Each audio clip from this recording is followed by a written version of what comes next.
ជំរាបសួរមិត្តអ្នកស្ដាប់ជាទីរាប់អានថ្ងៃនេះខ្ញុំមានរឿងស្រមោលនៅក្រៅខ្នងដែលជាភាគទី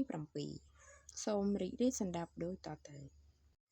វាគឺជាកាំបិតខ្លីមួយដែលមានស្រោបដោយថង់ប្លាស្ទិកយ៉ាងជិត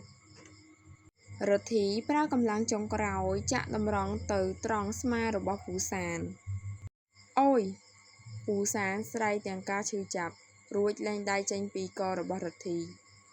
គាត់ដួលផ្ងាក្រោយខ្ទាទៅប៉ះនឹងធ្នើឯកសារធ្វើឲ្យក្រដាសស្នាមជាច្រើនធ្លាក់មកគ្របពីលើខ្លួនគាត់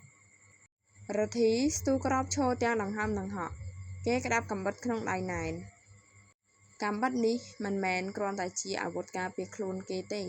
ប៉ុន្តែវាជាភស្តុតាងដែលពូសានបានប្រើដើម្បីសម្លាប់គ្រួសារត្រកូលវ៉ាន់កាលពី10ឆ្នាំមុនរទ្ធីបានលួចដកហូតវាមកលាក់ទុកតាំងពីពេលនោះប៉ុន្តែគ្រោះថ្នាក់ចរាចរណ៍បានធ្វើឲ្យគេភ្លេចទីតាំងលាក់វត្ថុនេះបាត់ទៅឯងចាំគ្រប់យ៉ាងហើយមែនទេពូសានសួរទាំងសង្គ្រឹះធ្មេញ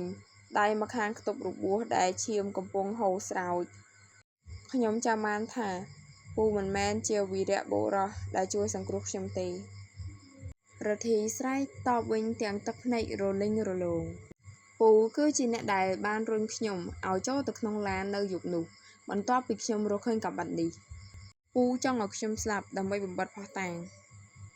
រំពេចនោះស្រមោលខ្មៅដែលឈរនៅជ្រុងងងឹត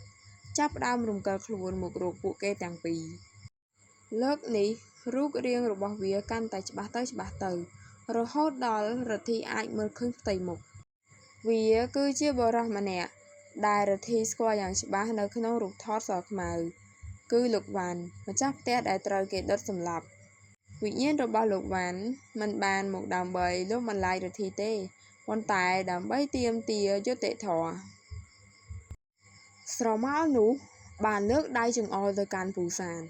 រួចបញ្ចេញសំឡេងយ៉ាងគ្រលួចដែលធ្វើឲ្យអាគារទាំងមូលរញ្ជួយ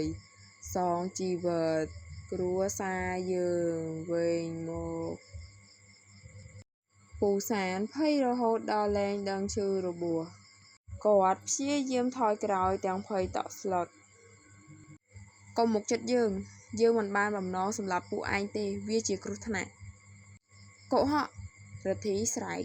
ពូដឹងច្បាស់ថាពួកគេនៅក្នុងផ្ទះប៉ុន្តែពូនៅតែដុតពូសម្លាប់សូម្បីតែក្មេងស្រីម្នាក់ដែលមិនដឹងអីពូសានស្ទុះទៅចាប់កាំភ្លើងដែលនៅក្បែរនោះម្ដងទៀតប៉ុន្តែលើកនេះស្រមោលខ្មៅនោះបានសង្កត់ដៃរបស់គាត់ជាប់ទៅនឹងឥដ្ឋកម្លាំងអរូបីដ៏មហិមាបានធ្វើឲ្យពូសានស្រែកយំយ៉ាងវេទនាក្នុងពេលជាមួយគ្នានោះសំឡេងឡានប៉ូលីសជាច្រើនគ្រឿងបានបន្លឺឡើងនៅខាងក្រៅអគាររទ្ធីស្រឡាំងកាំងតើប៉ូលីសមកទីនេះបានយ៉ាងដូចម្ដេចទ្វារអគារត្រូវបានធាក់ទម្លុះក្រុមប៉ូលីសពិសេសបានសម្រុកចូលក្នុងបន្ទប់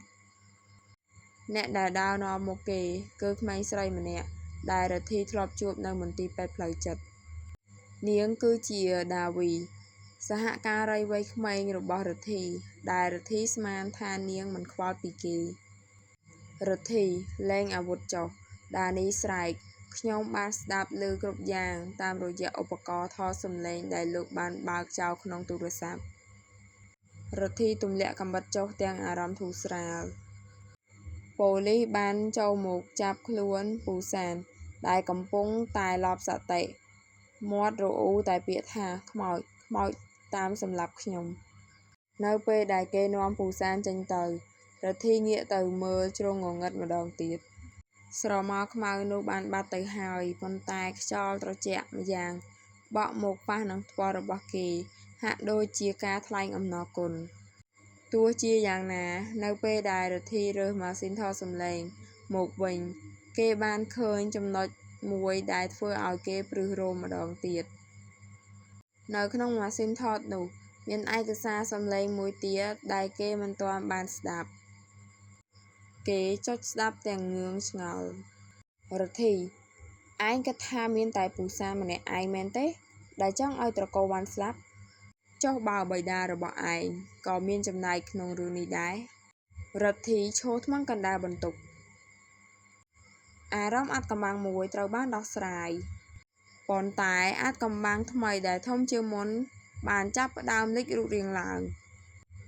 បើសិនជាបងប្អូនចង់ដឹងថាភាគបន្តនឹងទៅជាយ៉ាងណា សូមកុំភ្លេចតាមដានសម្ដាប់នៅវីដេអូក្រោយភាគទី 8 ជាបន្ត សូមអរគុណនិងសូមជម្រាបលា